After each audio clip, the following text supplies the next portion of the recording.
Hi, welcome back. Hope you all had a wonderful weekend. So, before I start the lesson, okay, let's watch this video clip. Okay, watch it carefully.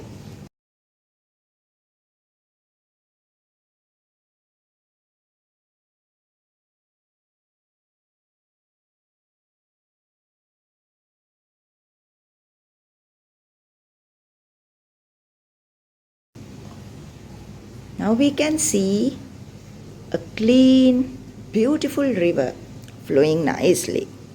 It's very beautiful. But what happened? What collects on the way? Now we see how dirty it is, isn't it? Our lives are also similar to this. We do all good things. We start the day happily, maybe with a prayer too. But as the day goes, we tend to get angry.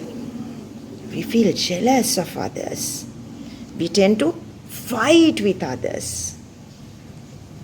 And to defend ourselves, we tell lies.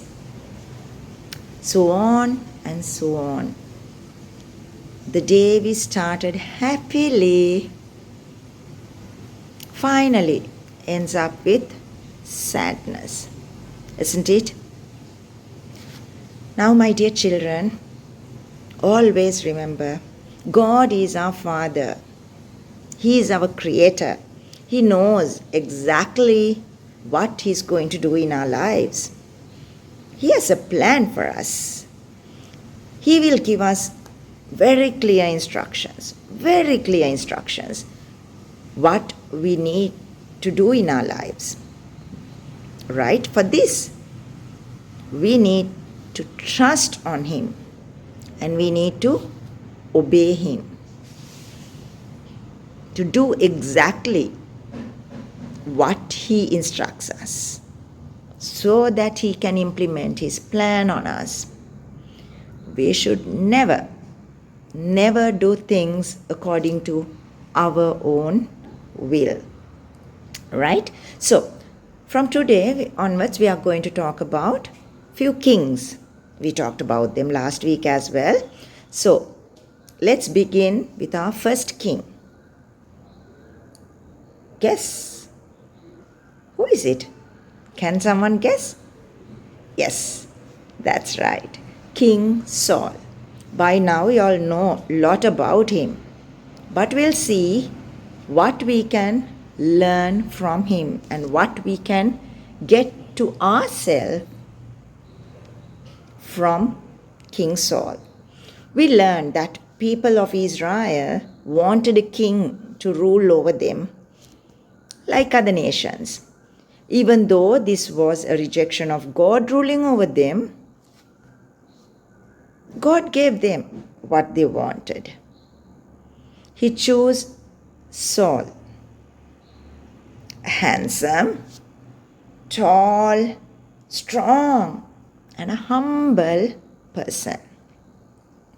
At first, people didn't like him much, but when they were surrounded by enemies and Saul defeated them, people realized that Saul was a good commander. Right? Saul obeyed the will of God and won many battles with his son Jonathan beside him. He won favor of him, his people. The people were very fond of him. But later on, Saul started to fight the battles of his own strength rather than relying on God. When Samuel couldn't make it on time, Saul went against the divine law and offered unauthorized sacrifice before going off to the battle. Now, the person who was obeying God, this is how he slowly moved back. Saul didn't accept his mistakes and didn't ask for forgiveness. Instead, he made excuses to Samuel. We also do that, right? We don't want to accept our mistakes. We keep on give excuses without accepting our mistakes. We also we are very similar to this. We are not patient enough. So we do wrong things and then try to cover up with 1,001 excuses, isn't it? Think to yourself how many times you have done this. So Saul went on to win the battles. But what happened? He lost with God. He just did it on his own and he lost. Once Samuel asked Saul to fulfill a promise he made to God to destroy everything. But he didn't. And God told Samuel that he was sorry. He was very sorry that he made King Saul. God was very sorry about it. Saul was a king for a long time, but the Spirit of God left him. Without relying on God, he relied on his own self-reliance and gradually turned away from the direction of God. He turned away from God. God gave him many chances, but he turned away from God and decided to go do things the way he wanted. Right? So finally, God rejected him.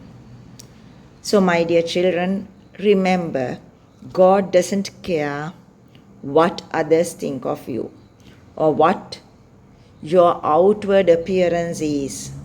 He looks for someone who wants to trust and obey him. That is all God is going to look from you. When we have a problem, we must not try to solve it by our own selves. We must wait for God to show us what to do. We should ask His guidance. We should talk to Him. We may not like what God wants us to do, and sometimes we might not want to do like others and go astray, right? We want to do things what others do, but that could not be the way that God wants.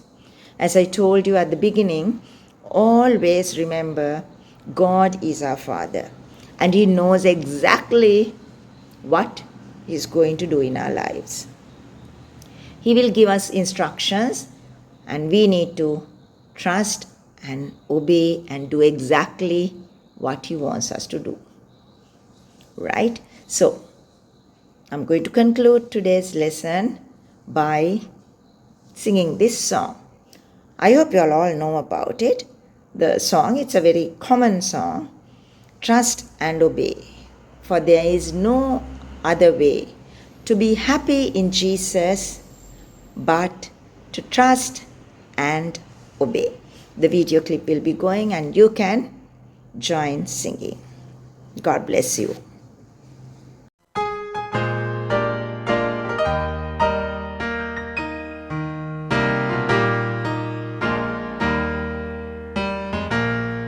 When we walk with the Lord in the light of His word, what a glory He sheds on our way. While we do His good will, He abides with us still, and with all who will trust and obey. Trust and obey, for there's no other way to be happy in Jesus trust and obey. Not a burden we bear, not a sorrow we share, but our toil he doth richly repay. Not a grief nor a loss, not a frown or a cross, but is blessed if we trust and obey. Trust and obey, for there's no other way to be happy in Jesus but to trust and obey. What we never can prove, the delights of His love, until all on the altar we lay. For the favor He shows and the joy He bestows are for them who will trust and obey. Trust and obey, for there's no other way to be happy in Jesus but to trust and obey. Then in fellowship sweet we will sit at His feet, or we'll walk by His side in the way. What He says we will do, where He sends we will go. Never fear, only trust and obey. Trust and obey, for there's no other way to be happy in Jesus but to trust and